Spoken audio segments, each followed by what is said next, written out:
Valérie Yapo. Valérie Yapo, star nationale. J'allais même dire star interplanétaire.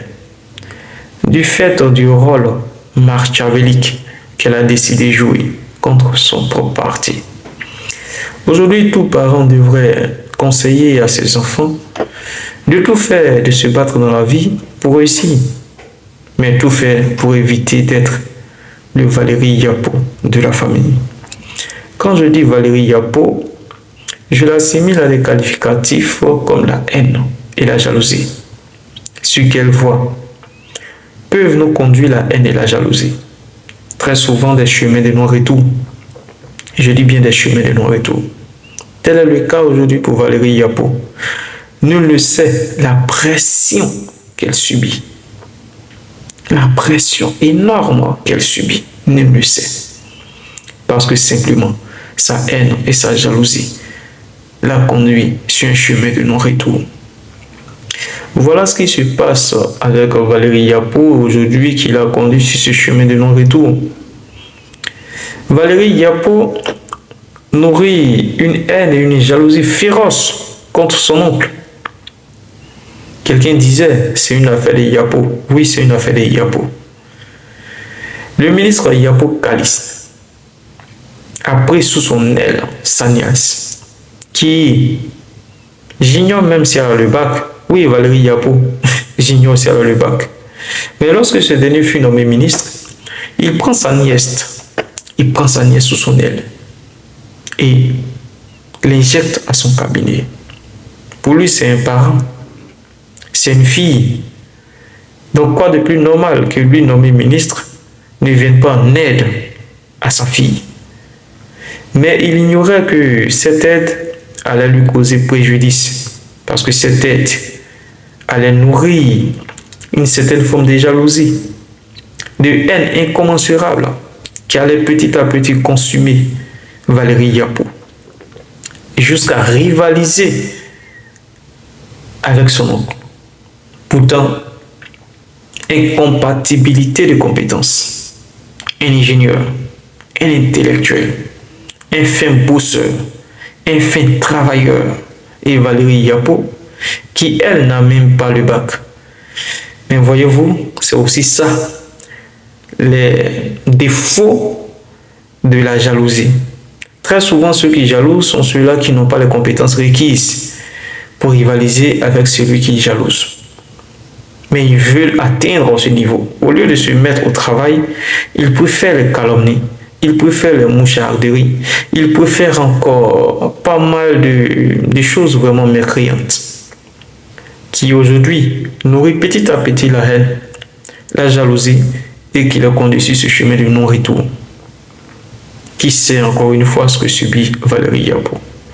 Mais revenons un peu au contexte de l'actualité aujourd'hui du PDCIDA. Valérie Yapo est frustrée, et cette frustration part du fait de la nomination de son oncle en tant que haut représentant du district de Lacune. Valérie Yapo s'agace, exprime sa haine, attaque le président du PDCIDA, estimant qu'il ne connaissait pas assez le parti et qu'il faisait des nominations de certaines personnes qui n'avaient pas, selon elle, les compétences. Et elle faisait donc référence à son oncle qui venait d'être nommé. Pour elle, son oncle n'avait pas suffisamment la compétence.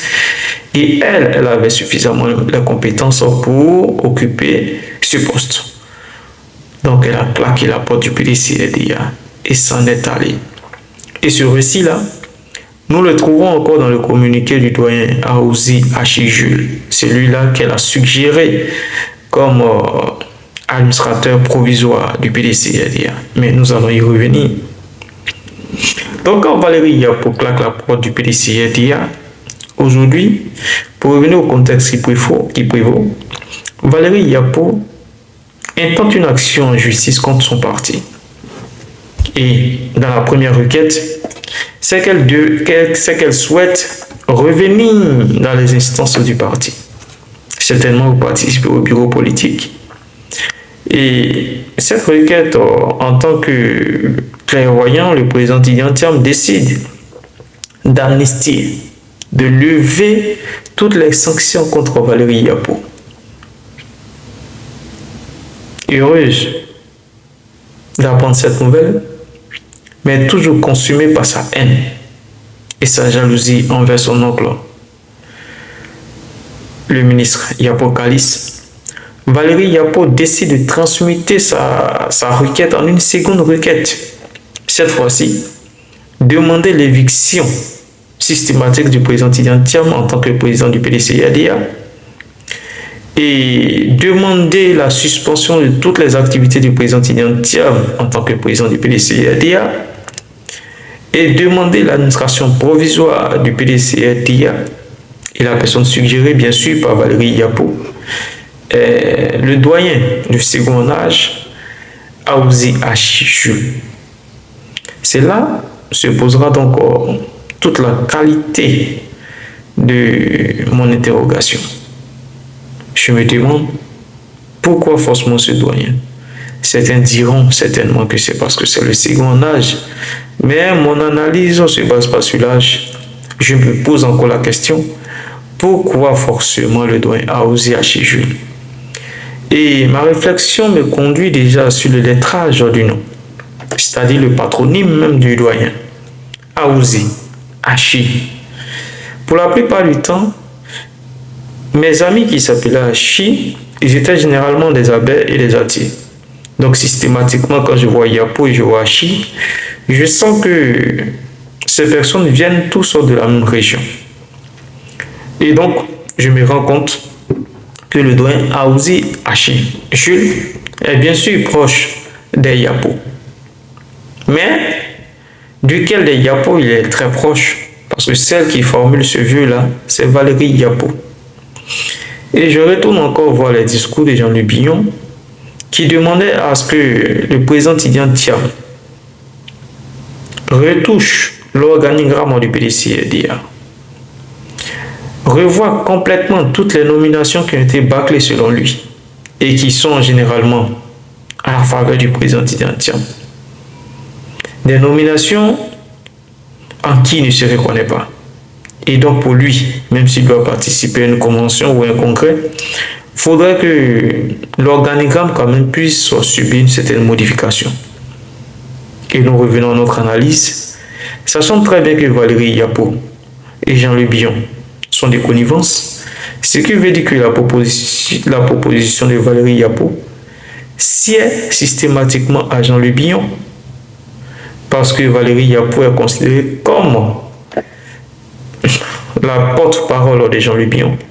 Donc quand elle dit le doyen Aouzi Achi Jules, ce qui veut dire que Jean-Louis Billon, a priori, a validé ce choix.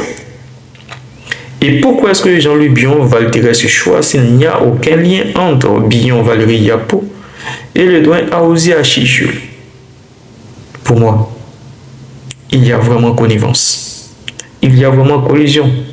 Certains pourront s'appesantir, se calmer, vraiment adouber le communiqué du doyen Aouzi Achi Jules, mais pas moi. Pas moi parce que ma réflexion elle va au-delà. Vous savez, j'ai toujours dit que si Jean-Louis Billon et Valérie Yapo tenaient toujours sur leur posture, c'est parce qu'il y avait des sages du PDCIADIA. Il y avait des personnes au PDCIADIA qui ne jouaient pas franc jeu et ayant quand même le courage de dénoncer ce fait-là. Et pour ma part, le doyen Aouzi Achi Jules fait partie des personnes qui soutenaient Jean-Louis Billon ou qui soutiennent Jean-Louis Billon et Valérie Yapo en sourdine. Mais seulement qui ne s'attendaient pas à être aussi jetés à la vindicte populaire, pas jetés à la vindicte populaire de manière négative. Mais Valérie Yapo ne s'attendait pas également aussi au communiqué du doyen Aouzi Achi Jules, puisqu'en sourdine, les choses se passent normalement. Voilà toute l'assurance qu'a Valérie Yapo pour sortir ce nom-là et le proposer comme administrateur provisoire. Et malheureusement pour elle, le doyen est sorti pour démentir. Parce qu'il savait là qu'il venait donc d'être jeté à la vindicte populaire. Il savait qu'il venait donc d'être mis en lumière, c'est-à-dire tout ce qui se faisait de manière subtile dans le cachot venait d'être mis à nu. C'est le lieu d'envoyer ce message aux sages du PDCLIA. Chers doyens, chers sages, aujourd'hui pensez à cette nouvelle génération qui a besoin d'un renouveau, qui a besoin d'un changement. Pensez aujourd'hui à tous ces Ivoiriens qui souffrent, à tous vos militants aujourd'hui qui se mobilisent massivement pour apporter leur soutien au président Tidjane. S'il vous plaît, de grâce, n'attendez pas à être mis à nu. Parce que l'ennemi, quand il est acculé, il ne fait que faire des révélations. Il ne fait que dévoiler tout ce qui est caché. N'attendez pas à être mis à nu. Apportez votre soutien au président Tidjane. Tel était mon message aujourd'hui. On est ensemble. Laissez vos avis en commentaire et partagez massivement cette vidéo-là.